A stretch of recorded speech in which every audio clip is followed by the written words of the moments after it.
Hello, আমি সুব্রত সাহা, ঐকতান ক্লাবের member. ঐকতান club থেকে আমরা একটা এএসআর প্রোগ্রাম করি, ASR for Oikatan social responsibility.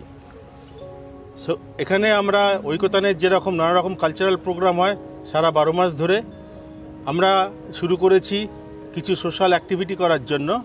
এইবার আমরা দুটো এনজিওকে বেছে নিয়েছি, একটা হচ্ছে শিবশক্তি আর একটা হচ্ছে স্নেহাজ্যোতি অরফানেজ হোম।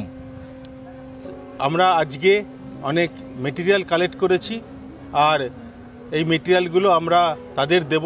এছাড়াও আমরা কিছু টাকা তাদের দেব, তাদের বিল্ডিং কনস্ট্রাকশনের জন্য, তাদের রেগুলার মেনটেন্যান্সের জন্য।